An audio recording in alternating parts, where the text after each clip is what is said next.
Congratulations to Miami. Did a heck of a job, played a heck of a football game, made the plays when they had to make it at the end. Congratulations to Florida State. Florida State played a hell of a football game too.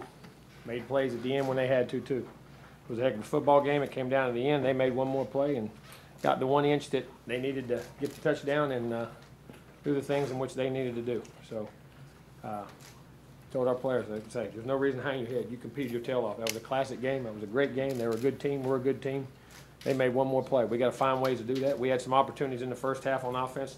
Stalled around the 40, 45 on some things, but we play good teams. That happens. They battled. They won the third quarter. We turned around, battled right back in the fourth quarter. Had some great drives. James just made a couple poor decisions there. Coming out in the second half, lost his composure, not like composure, but just made a couple things, didn't see it right, but then regrouped and did a great job moving the ball back down the field and did a heck of a job putting us in a position to win. Our defense made plays. The first half was outstanding. Second half, we gave up hit a couple third and longs, and then they picked one up there at the end and had a 2-minute drive. But they played their tails off. Those guys played hard, both sides, kicking game. Did a nice, solid job. It was just a great football game, and they made one more play. And there's opportunities on both sides for plays to be made. And at the end, that's what happened. So we'll live with it, and we're going to continue. But I was proud of our team. I still think we really grew today in a lot of ways, got better. Still 1-3, I understand that, but at the same time, we're getting better. And they're still a good football team. I still think there's a great season out there to be had. So looking forward to having a great week of practice. Put this one behind us in 24 hours and get ready to go play a very good Duke team on the road. So we'll get ready to play. Questions? Jimbo, were you surprised that they were going for the win there at the end? Were you trying to set it up so they couldn't get closer for a field goal? No, I didn't surprise me. And playing press and you had to run it. Yeah, you had to. I mean, you couldn't give up a field goal. We play man to man. We got great DBs, and we played them the whole game and done a great job. I mean, they made one more play than we did. We broke up a zillion of them. You sit back there and then you get an umbrella defense. You say, why are you giving them the field goal? I mean, you got to go play. You got to rush, in which we did, and they made a great catch, throw and catch. I mean, you got to play. And if you get a sack right there or something like that, knocks them completely out of field goal range, or if you're setting them throw one in the end zone, which they did on cover 2, and zone sometimes is not pressure. It's hard too. So, we put our best corner, who's a great player, and their guy made a great play. Jimbo, you had 4 drives in the first half across the line, 40-yard line. You came away with 3 points. It was laid right there about 37. That's what I said. We got to execute better. We didn't execute a couple times, and they made a couple plays. They knocked the ball away and stopped us, and that's what it was. We were up 3-0 at halftime, and then come out second half. Jimbo, the defense shut them down in the first half, no points. They scored 24. Was it an adjustment, or what was kind of? No, I mean, give up 2 third and longs. Give up a third and long in the first drive. Then we had a turnover. James just made a poor decision. Had the guy in the flat wide open for about a 12-yard gain and just tried to force the ball down the field. And they got momentum. Then we battled it back and forth. And then we come back and did a great job, scored 10 unanswered. We were down 10-3 and got to 13. And then they, how'd they do it? Oh, they hit a little route and then we busted the coverage. We're in man coverage and just turned the guy loose in the flat. Guy had him, had his eyes on him, took his eyes off of him, caught a ball, ran down the sideline. And they were able to go in and score. Then we have a great drive to go back, and then they executed, and we got a 3rd and 10, I think.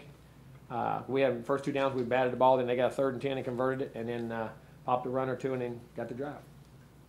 I mean, and then the momentum gets going. Momentum and games change. I mean, it's a different game than the first game when the momentum and you're taking more chances at the end. You're laying it out there. You're going because the game's on the line. So, and they made a couple plays. Jimbo, just the difference in the offense in the first and the second half, a lot more production in the second half. Is that just James settling down? Exactly. You got a young guy playing in there, and also we missed some. I mean, had some run opportunities right there, just an inch short. And if we make 4 or 5 more yards on that drive, we got a chance to kick field goals. And our defense was playing great, so could have maybe tried a couple long field goals, but why? We could have pinned them back. Our defense was playing great. We won the field position, thought we would get back there. And that's just the way it is. And we made a couple more plays in the second half. He made a mistake early in the second half, which was critical, but at the same time, we had a guy right there wide open. He's made a poor choice. But he was very proud of the way he kept, for a young guy to keep his composure and able to bounce back and lead us on 2 touchdown drives and make 2 touchdown throws, and had a chance on the first one too. We just got a little pressure, in the first half. He had the guy, it was going to the right guy, we just got pressure and he had to throw it early. So, he's growing and making great plays. Jimbo, what's your message to your team after this game? And after Keep your head up. I'm very proud of him. We grew a lot more in this game we did the last game or the last in 2 games. The way we competed, the way we come out and made plays, that's a good football team we just played.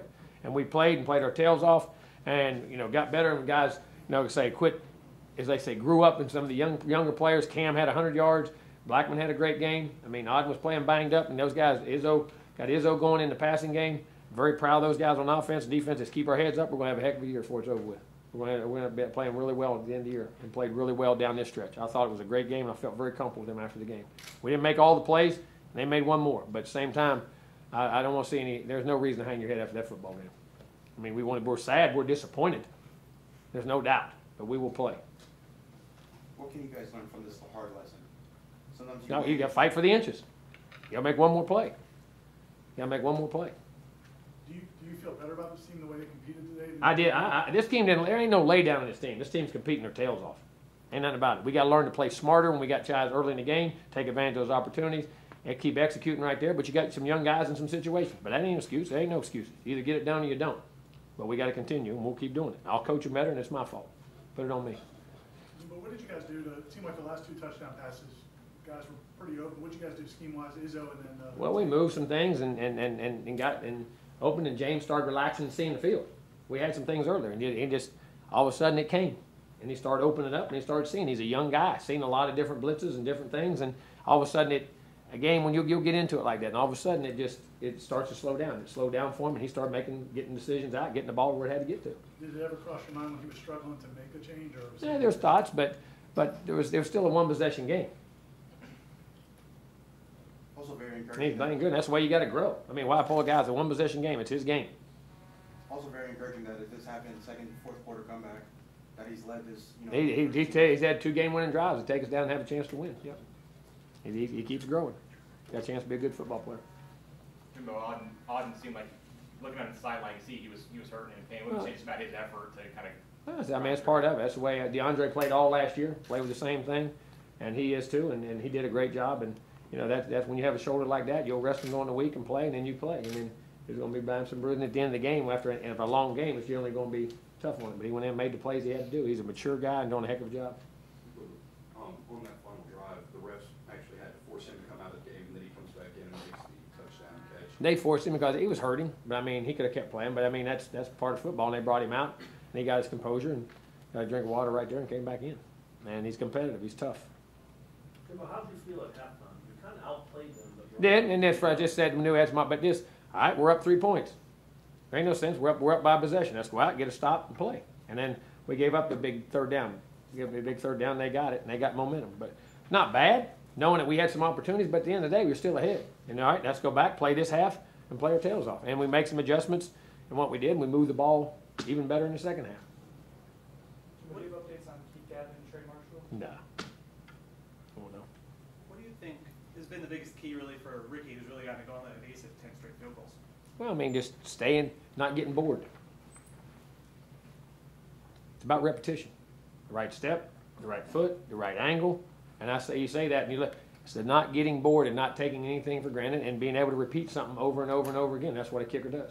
He's got good steps, good timing, keeping his head down, he's hitting the right angle, his foot's hitting right at the right distance from the ball. I mean, it's that simple. A kicker can be off that far and make it look like it's 10 yards off, you know. And he's being very consistent and, as I say, not getting bored with doing something over and over and over. Jimbo, how hard is it to beat a team 8 times in a row? Oh, I mean, especially a good team, it is very tough. And we had our opportunities to do it. We sure could have done it today, but they made one more play. They did a good job. Jimbo, you guys are winning some of the conference. Can you just elaborate on what your team needs to focus on moving forward? Same thing what I just said. Just make a few more inches. Keep playing consistent, keep getting better, and learn to play together. Keep playing together in all 3 phases and get to critical stops and drives when we have to. Momentum swings, we're handling that better. We're doing a better job there and learn to keep building on the momentum. Jimbo, you said that Cam, last week you said that Cam needed to work on not, trying to score a touchdown on every play. It seemed like you really took that to heart. Going north-south, we worked hard on that during the week, and just taking runs and making 3 yards, 8 yards, 6 yards, 7, just being patient, pounding up in there, and then they kept breaking out. And you got to just keep doing it. And with his size and strength, he'll break tackles, especially later in the game as things go on. What do you have any kind of message if the fans get frustrated with a slow start? Any kind of message you send to them? Keep cheering. I mean, listen, those kids are playing their hearts out. We'll coach them better, blame it on me. All right, we'll just keep playing and keep being there for them. They're playing their tails off. And had an opportunity with a great NC State team, we played Miami team and an Alabama team. Played 3 really good teams, and we got to learn to play better. We just keep playing. I mean, keep coming, keep playing. I mean, what's the message? I mean, do you not want to come watch them? I mean, I understand you get frustrated, but I'm frustrated. We all get frustrated. We don't have success, but you line up and you go again. And that's what you do when you support something. Keep supporting it. We're going to play well. And we're going to end up having a good year. I love our fans. Our fans were great today. They had a great atmosphere, great environment. I understand. I understand where they're coming from, and I don't blame them. I'm with you. We're used to winning all those little games. We're finding ways in the inches now to make. We got to make one more play. Akers and Patrick, they both had great games, rushed for over 200 yards as a team. But what does that say about your offensive line, who's been decimated by injuries? They're doing a really good job. They're pounding that ball up in there. We run block well. A couple pass block things. We got to do a little bit better job in some pass protection issues, and what we're doing. But we're getting better. And they were banged up and bruised up and played a heck of a defensive line. I mean, and we ran the ball really good. And if you take the losses out there and some of the sacks, because in college football your rushing yards get taken off your sacks. You know what I'm saying? So there's how many sacks did they have? 4? How many yards? You had sacks. Where's that stat at? 4 sacks, don't say yards. 4 sacks. Yeah, sacks about 23 yards. Yeah, they had 4 for 23. So they had 23 to your rushing. I mean, it's 23 more rushing yards than they had then. That because in pro football those come off your passing yards, and college football they come off your rushing yards. Jimbo, early in the fourth quarter, you called that timeout right before Blackman threw that touchdown to Izzo. How important was that, especially when Blackman almost threw a pick there on that first play before that? It was really good. He just misread a coverage right there. That's what I say. Young guys, when you start, you want to start opening it up, but when you do, they have one little hairy thing when guys start mixing coverages. You got to be careful and pick your spots. And now he's growing more and more, and we feel more comfortable with giving him more and more. And he made a great read on the next one, and we got the composure back and made a great read on that play. What can you say about you guys' communication together and how he responds? He responds really well. I mean, he loves to be coached. He likes it. He's fun to coach. I love being around it, and he understands it. Was that touchdown? It kind of seemed like it flipped the switch. Did he gain confidence? Yes, you gain. That's what I'm saying. You start to see the game, guys. These guys played 3 football games. He's 18 years old. I mean, he never read side adjusts, never read blitzes, never read. I mean, all the things he's doing right now and the composure he's going through. He's growing. I mean, he's maturing right in front of you. And that guy come down and made a throw on 3rd and 15 right there and come down on a 2-minute drive. His 18-year-old made it last year. That's not, but I mean, he's growing. He's making mistakes. He made a mistake on that first one. We throw the hitch out in the flat the first play, second half, we pick up 15 yards. He just tried to make a big play right there, just made a poor decision. But that's part of when you're young. And to come back from that in the game, frustrated down and go make those plays, tremendous. And he's just growing, and it'll gradually slow down more and more to him, and the things that are happening. He saw a lot of different looks out there. He got the ball to tight end, he hit backs, he hit receivers. I mean, he found different ways to do it, and he's growing. And we got to continue to grow with him. We got to, on all our phases, just get better.